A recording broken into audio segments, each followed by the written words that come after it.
가장 근본적인 것이 무엇인지를 우리가 살펴보려고 합니다. 여러분, 가정 이슈 하면 가족끼리의 어떤 대화법이나 가정의 어떤 위기가 찾아왔을 때 그 위기를 대처하는 법을 우리가 알고 있어야 합니다. 여러분, 마음이 일치가 안 되고 서로 동의하지 않는 부분들이 우리 가정 안에서 일어날 때에 그것을 풀어나가는 방법들을 우리가 알고 있어야 합니다. 하지만 이러한 이 모든 것들이 다 중요하지만 이 모든 것 중에 가장 근본적인 게 있다라는 것입니다. 여러분, 이것을 우리가 깨닫지 못하고 아무리 대화법이나 위기에 대하는 그런 위기관리법을 안다 할지라도, 우리가 상담하는 법을 우리가 안다 할지라도 그 근본을 알지 못하면 그 모든 것은 숲으로 돌아갈 수밖에 없습니다. 왜냐하면 가장 중요한 그 근본적인 것을 우리가 터치하지 못하기 때문에 그렇습니다. 여러분, 그래서 가정 이슈에 있어서 그 근본이 무엇인가를 오늘 말씀을 통해서 살펴보려고 합니다. 여러분, 오늘 우리가 읽은 이 마태복음 10장의 이 말씀은 사실 우리가 이 삶에서 지키기 굉장히 좀 거북하고 조금 힘든 말씀 중에 하나입니다. 여러분, 근데 우리 주님께서는 부모님을 나보다 더 사랑하면 내게 합당하지 않다라고 말씀하고 있어요. 여러분, 아들이나 딸을 나보다 더 사랑하면 합당하지 않다라고 우리에게 엄청난 충격의 말씀을 주고 계시다라는 것입니다. 여러분, 이곳에 오늘 귀한 우리 이스라엘 선교사님도 오셨어요. 우리가 130여 년 전에 이 선교사님들이 이 땅에 이 복음을 들고 이 나라에, 우리 대한민국 이 땅에 이 말씀을 들고 들어와서 우리 조상들에게 이 말씀을 전할 때에 얼마나 부담스러웠을까요? 여러분, 우리나라는 유교 사상에 젖어 있는 그러한 나라입니다. 부모님보다 나를 더 사랑하지 않으면 합당하지 않다? 그러면 이것은 굉장히 충격적인 말이고 굉장히 부담스러운 말씀 중에 하나라는 것입니다. 그럼 그러나 우리가 예수님이 어떠신 분입니까? 하늘 보좌를 버리시고 우리에게 생명을 주시기 위해서, 또 우리를 살리시기 위해서 이 땅에 오시고, 또 우리가 이 땅에서 어떻게 살아야 하는지를 하나님을 믿고 잘 따를 수 있기를 말씀해주고 계시다라는 것. 그분이 바로 우리 예수님이라는 것입니다. 여러분, 그리고 이 말씀은 우리의 가정을 인용해서 이 가정 안에서의 어떠한 모습으로 살아가야 하는지, 어떠한 관계로, 올바른 관계로 살아가야 하는지를 말씀하고 계시다라는 것입니다. 여러분, 이렇게 우리가 가정의 문제를 해결하기 위해서는 가장 근본적인 문제를 알아야 한다는 것입니다. 여러분, 오늘날 이 가장 근본적인 문제, 이 가정 안에서의 가장 근본적인 문제가 무엇이냐? 바로 저는 빗나간 사람이라고 이야기하고 싶습니다. 빗나간 사람, 라이트, 이 빛이 아니라 잘못된 사람이라는 것입니다. 여러분, 가장 먼저 우선적으로 따르고 사랑해야 할 그 주님이 있는데, 그 주님의 그 자리에 주님보다 더 사랑하는 부모가 있고 배우자가 있고 자녀가 있을 때 이것은 빗나간 사랑이 된다라는 것입니다. 여러분, 빗나간 사랑으로는 결코 우리는 건전한 올바른 가정이 될 수 없습니다. 그리고 우리가 가장 중요한 이 근본적인 그것을 빗나간 인생에 있어서 아무리 성공을 한다 할지라도, 여러분, 하나님께 빈곤한 자라면 그는 빈곤한 자예요. 아무리 세상이 부유하다 하더라도 하나님을 위해 예배하기 위해 지어진 우리 인간이 하나님을 예배하지 않는다면 그는 가난한 자가 되는 것입니다. 여러분, 가정에서도 마찬가지예요. 내가 아빠로서 또 엄마로서 아무리 자식을 사랑하고 남편과 아내를 사랑한다 할지라도, 여러분, 자식으로서 부모를 사랑한다 할지라도 여기서 그 자리에 하나님이 있지 아니하고 다른 누구나가 있다라면 빗나간 사랑이 됩니다. 그 가정은 결코 건강할 수 없다는 거죠. 어제도 가정의 문제로 인하여서 어떤 그 연세 드신 할머니 되신 분이 손자를 생각하면서 전화가 왔어요. 이 모든 것이 이야기를 듣다 보면 가장 근본적인 문제가 해결되지 않았기 때문에, 자녀에 대해서 너무나, 그 손주에 대해서 너무나 자랑스럽고 너무나 똑똑한 자녀이 있는 건 맞는데, 문제는 그 자리에 하나님이 있어야 될 그 자리에 손주가 있다는 거예요. 여러분, 그렇게 됐을 때 가정이 건강하지 못한 것을 우리 주변에 우리는 종종 보게 된다는 거죠. 여러분, 성경은 명확하게 이야기하고 있습니다. 두리뭉실하고 그냥 뜨뜻미지근하게 얘기하지 않아요. 하나님은 분명히 말씀하십니다. 처음부터 우리에게 가장 우선적으로, 가장 으뜸으로 사랑해야 될 대상이 바로 하나님이라고 분명하게 말씀하고 계십니다.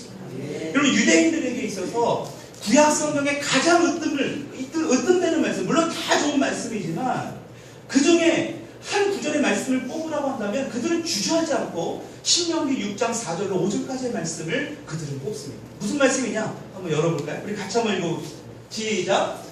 이스라엘아 들으라. 우리 하나님 여호와는 오직 유일한 너는 마음을 다하고 뜻을 다하고 힘을 다하여 내 하나님 여호와를 사랑하라. 예, 이스라엘의 국가구절이라고도 하는 이 말씀. 여러분, 이 신명기 이 말씀을 통해서 이 유대인들은 생명처럼 여기고 구약 성경 중에 가장 핵심되는 말씀이 바로 이 말씀이라는 것입니다.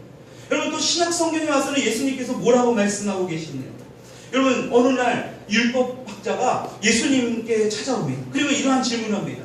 그럼 모든 율법 중에서 가장 우선이 되는 그러한 율법이 무엇입니까? 굉장히 뭔가 난처한 질문을 계속해서 예수님께 질문을 하는 그 율법학자에게 예수님은 주저하지 않고 분명하게 말씀하고 계십니다. 마태복음 22장 37절의 말씀입니다. 같이 한번 읽어볼까요? 시작! 예수께서 이르시되 목숨을 다하고 주 너의 하나님을 네. 여러분, 주님이 보십시오. 여기서 분명하게 순서를 말씀하고 계시다는 거예요. 먼저는 누구를 사랑하라고요? 하나님을 사랑하라. 그리고 그 다음이 이웃이라는 것입니다. 그 이웃 안에는 우리의 가정도 포함되는 것입니다. 우리의 친척도 포함되고 우리의 친구들도 포함이 된다는 것입니다. 바로 이 질서가 무너지면 빛나는 사랑이 된다는 것입니다. 여러분, 이 질서가 무너진 이상 우리 가정을 아무리 우리가 사랑한다 하더라도 진정으로 사랑할 수 없다.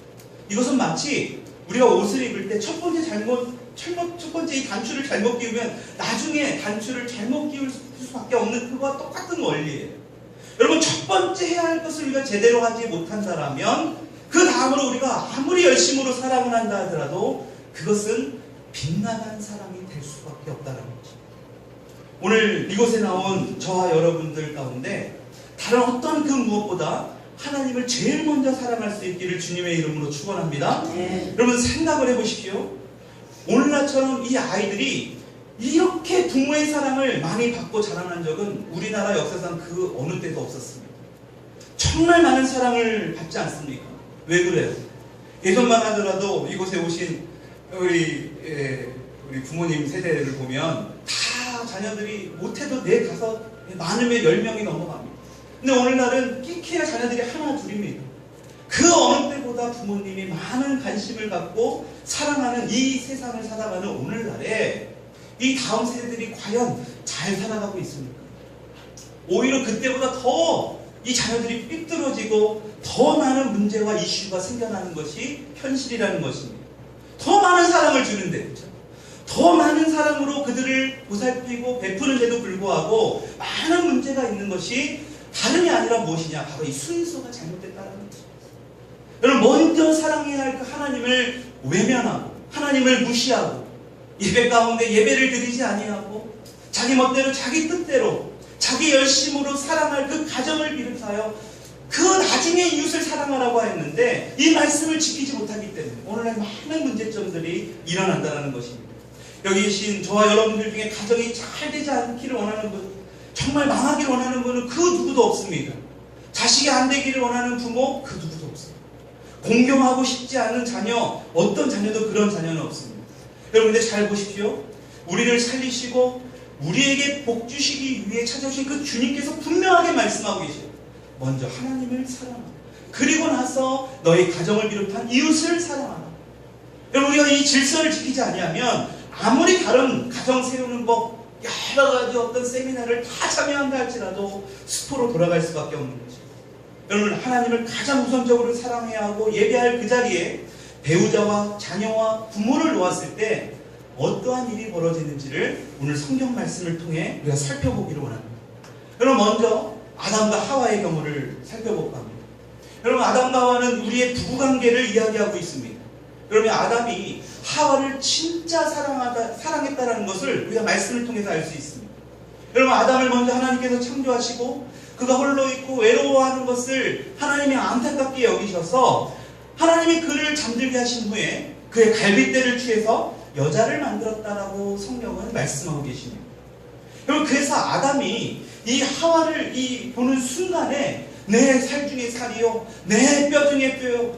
와, 어떻게 이렇게 나와 똑같은 사람을 내가 진짜로 우러나오는 마음으로 전인격적으로 사랑할 수 있는 이 사람을 만들 수 있으셨습니까? 감탄하는 것을 우리가 말씀을 통해 우리가 볼 수 있지 않습니까? 여러분, 실제로 아담은 하와를 진짜 많이 사랑했습니다. 근데 문제는 무엇이냐? 아담이 아내를 하나님의 자리에 두었다라는데 가장 큰 문제가 되었다는 것입니다. 여러분, 하나님께서는 분명 아담에게 이 동산 위의 모든 것은 다 누려도 되지만 선악을 알게 하는 나무의 열매, 그 실과는 건드리지 말라고 했어요. 먹지 말라고 분명히 경고를 하셨습니다. 그 말씀을 들은 이 아담이 하와에게도 분명히 말을 했을 거예요. 왜냐? 이게 너무나 중요한 사실이거든요. 절대로 그것을 건드리면 안 돼. 근데 어느 날 하와에게 사단이 찾아옵니다. 하나님께서 그만 선악을 그 알게 하는 그 과실을 결국 따먹게 합니다.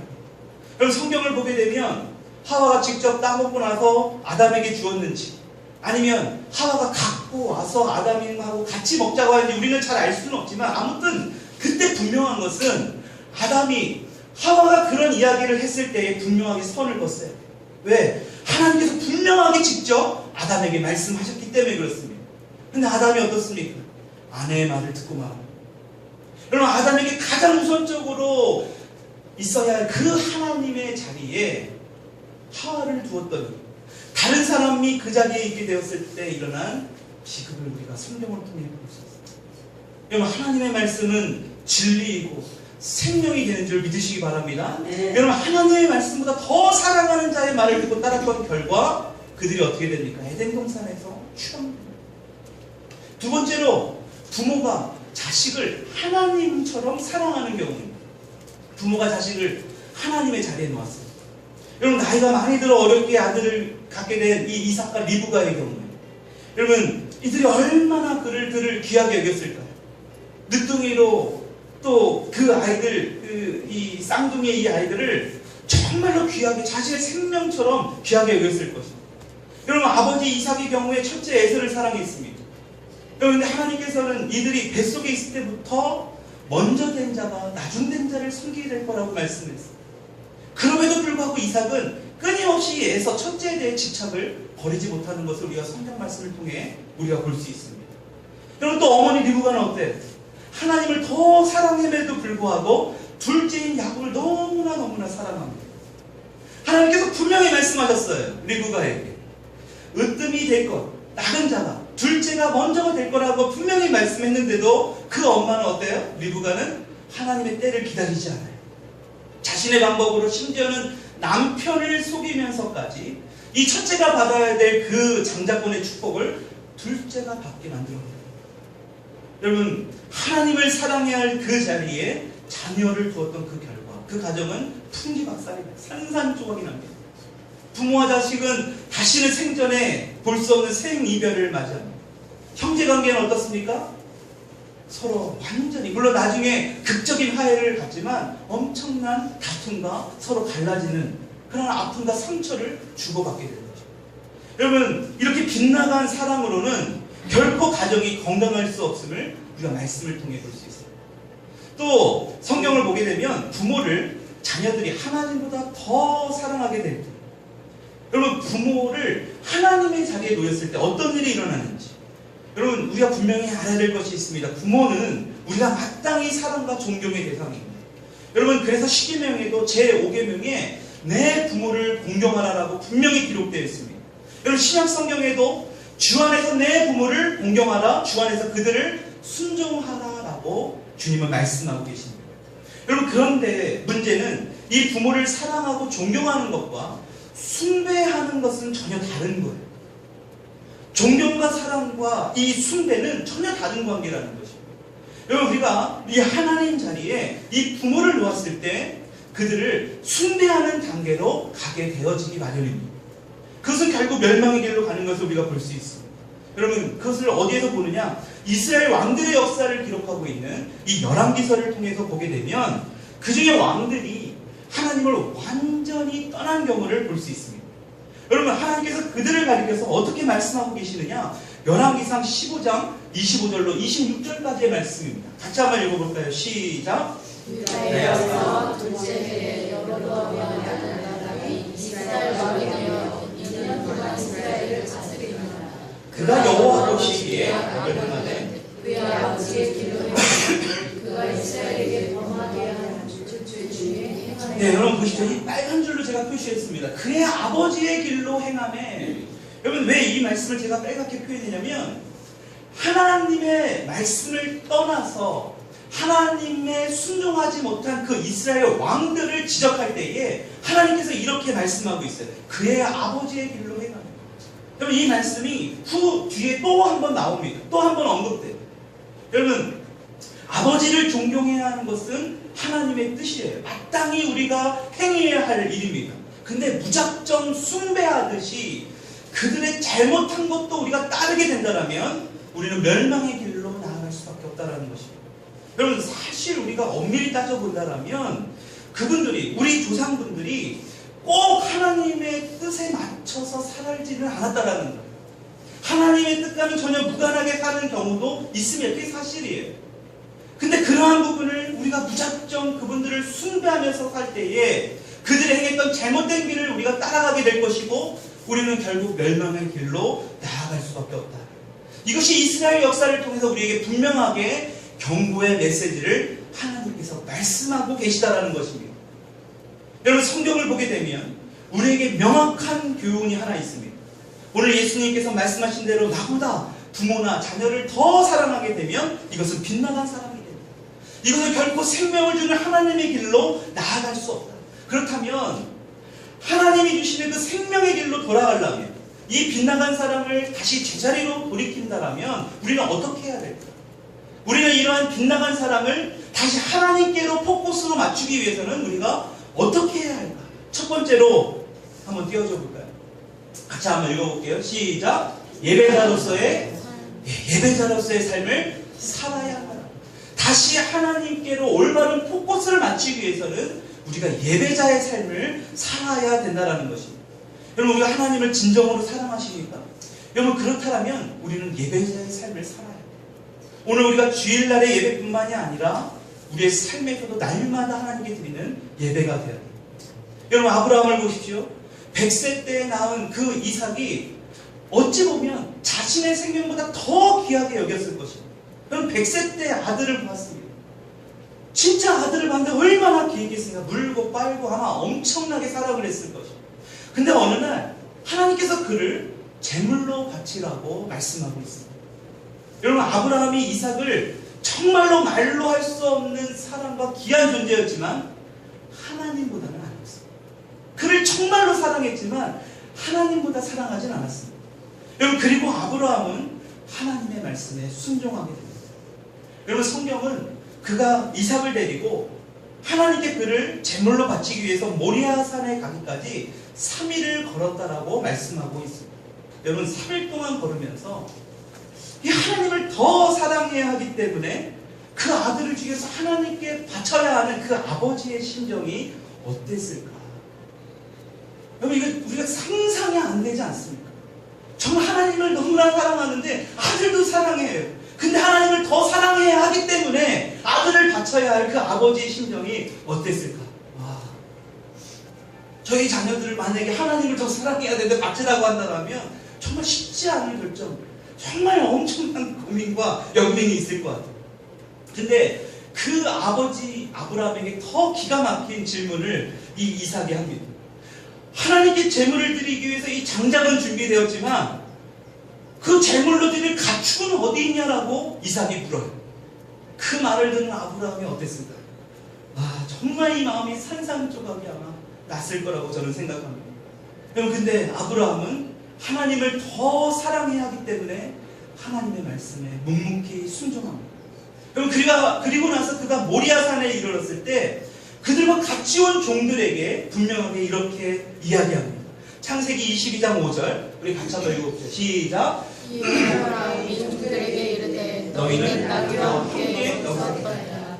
내가 아이와 함께 저기 가서 예배하고 우리가 너희에게로 돌아오리라. 여러분 아브라함에게 가장 사랑하는 대상은 자신의 어떤 생명보다 귀하게 여기는 아들이 아니라 하나님이었기 때문에 하나님을 가장 먼저 우선적으로 사랑하기 위해서 아들을 바쳐야 하는 그러한 것을 뭐라고 표현하고 있습니까? 지금 예배라고 표현하고 있어요. 예배를 드리고 오겠다. 하나님께 예배를 드리겠다라고 그는 표현하고 있다는 거예요. 여러분, 하나님을 아브라함처럼 진정으로 사랑하고 고백하고 표현하는 것이 바로 예배인 것입니다. 우리가 머리로만이 사랑하는 것이 아니에요. 우리가 그냥 마음 안에서만, 그냥 우리의 감정 상태에서만 멈추는 그 사랑이 아니라 직접된 표현이에요. 그것이 바로 예배인 것입니다. 여러분, 예배자의 삶으로 살아갈 때 이 빗나간 사랑을 하나님 앞으로 돌릴 수 있는 것입니다. 다시 돌이킬 수 있는 거예요. 여러분, 공동체로 모여서 이렇게 드리는 예배는 두말할 것도 없이 우리 날마다 우리 각자의 처소에서 드리는 이 예배가 하나님을 가장 사랑한다라고 표현하는 가장 강력한 증거가 되는 것입니다. 여러분, 두 번째로 이 빗나간 사랑을 올바르게 하기 위한 것이 무엇이냐? 한번 읽어볼까요? 시작. 더 깊은 차원의 순종을 해요. 우리 지난주에도 순종에 대해서 얘기했어요. 순종이 너무나 그만큼 중요하기 때문에 그래요. 한편으로는 오늘날 말씀이 풍성하고 말씀으로 사실은 부족함이 없는 시대에 살아가고 있습니다. 여러분, 그럼에도 불구하고 우리는 순종하는 삶을 살지 않는다는 게 문제가 된다는 거죠. 여러분, 하나님을 진정으로 사랑한다는 것은 순종이에요. 단순히 입술로만 감정으로만 하는 것이 아니라 하나님을 사랑한다면 더 깊은 차원에 우리는 순종을 해야 한다는 것입니다. 여러분, 다시 말하면 사랑은 순종입니다. 예수님께서 자신의 십자가를 지고 나를 따르지 아니하면 내게 합당하지 않다, 그렇게 말씀하세요. 여러분, 십자가를 진단하는 것, 다시 말하면 우리에게 희생을 요구하고 있는 거예요. 이 말씀은 다시 말하면 우리에게 대가를 지불하기를 원한다는 거예요. 여러분, 대가를 치르면서 주님을 따르는 것, 이것이야말로 더 깊은 차원에서의 순종이라는 것입니다.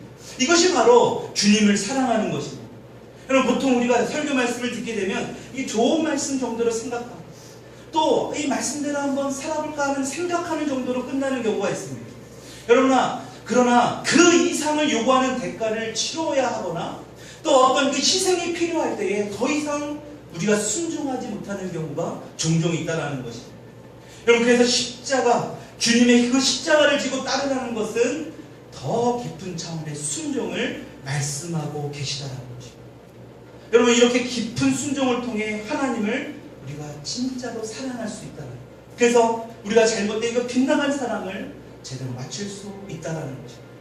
그럼 마지막으로 빗나간 사랑을 제대로 맞추기 위해서 어떻게 해야 되는가? 세 번째, 마지막으로 같이 읽어볼까요? 시작. 영적인 잠에서 깨어나시기를 주님의 이름으로 축원합니다. 여러분, 예수님께서 오늘 주시는 말씀 중에 39절의 말씀을 보게 되면 자기 목숨을 얻는 자는 잃을 것이요 나를 위하여 자기 목숨을 잃는 자는 얻으리라.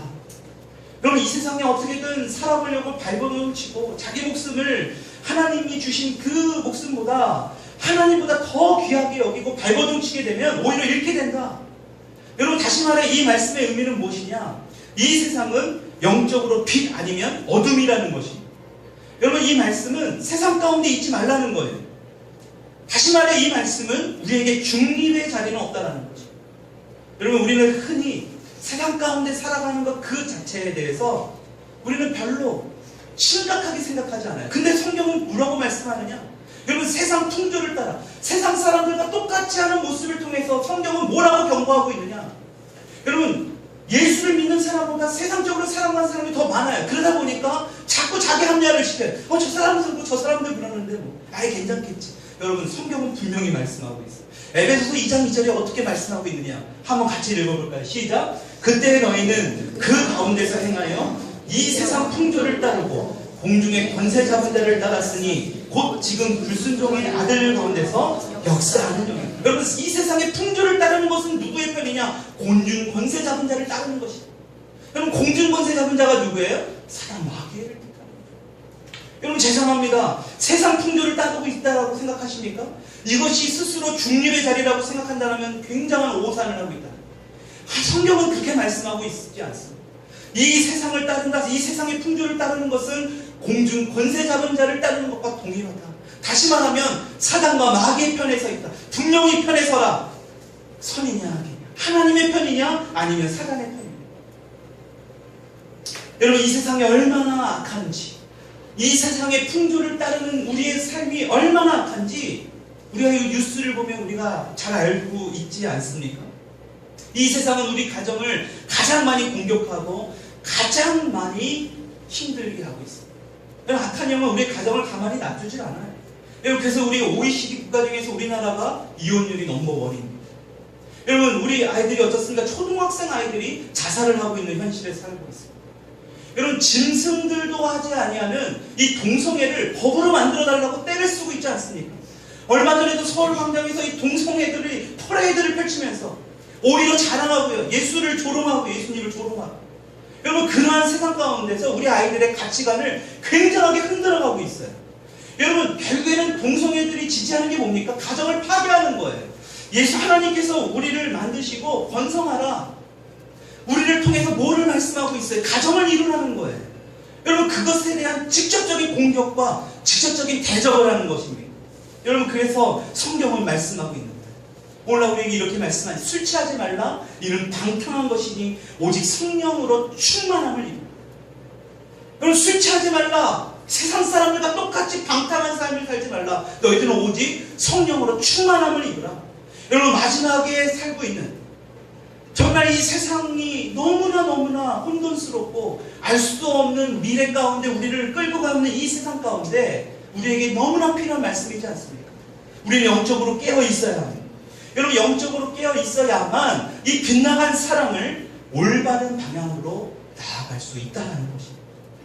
여러분, 오늘 말씀을 정리할까 합니다. 여러분, 주님께서는 우리의 이 잘못된 이 사랑을 해결해야만 나를 잘 따를 수 있다라고 분명하게 말씀하고 있습니다.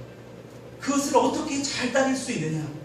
우리가 잘못됐던 사랑, 우리로서는 최선의 사랑이라고 생각했던 그 빗나간 사랑을 올바르게 다시 뒤바뀌기 위해서는, 바꿀 수 있기 위해서는 진정한 예배자의 삶, 더 깊은 차원의 순종, 그리고 영적인 잠에서 깨어나게 될 때, 그때 우리의 빗나간 이 사랑이 온전한 하나님이 기뻐하는 사랑이 될 줄 믿습니다. 아멘. 여러분, 그 사랑을 통하여 오늘도 이 자리 가운데 저와 여러분들이 하나님께 나아가야 돼요. 그러한 사랑을 통하여 우리 한 주간의 삶, 또 남은 2016년도의 삶, 2017년도의 삶, 또 남은 우리 인생의 삶들이 돼야 한다는 것입니다. 여러분, 예배는 전인격적으로 주님께 드리는 거예요. 근데 모태신앙인 저를 비롯한 이 모태신앙들의 가장 문제가 뭐냐? 형식이 되어버렸어요. 마땅한 그냥 시간이 되니까 그냥 예배 가운데 나옵니다. 주님을 만나는 것이 무엇인지를 몰라요. 그러다 보니까 예배가 그냥 미지근해지고, 말씀의 능력이, 그러다 보니까 어때? 말씀의 순종이 되지 않아요. 그러다 보니까 어때? 영적인 잠에 잘 수밖에 없어요. 여러분, 오늘 이 말씀을 붙들고 정말로 하나님께 온전한 사랑을 드릴 수 있는 우리 더힐교회 성도님들과 또 오늘 우리 교회에 방문하신 모든 분들이 될 수 있기를 주님의 이름으로 축원합니다. 오늘 이 말씀을 생각하면서 우리가 이 시간 찬양하고요, 우리가 또 기도하는 시간을 잠시 가질까 합니다. 우리 하나님의 사랑을 주만 바라볼지라, 같이 이 시간 주님 앞에 찬양하겠습니다.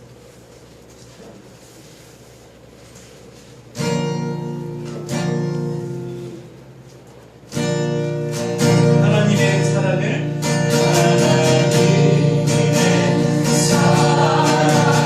사모하는 하나님의 평안을 우리의 영광을 바라보자. 너의 모든 것 창조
주님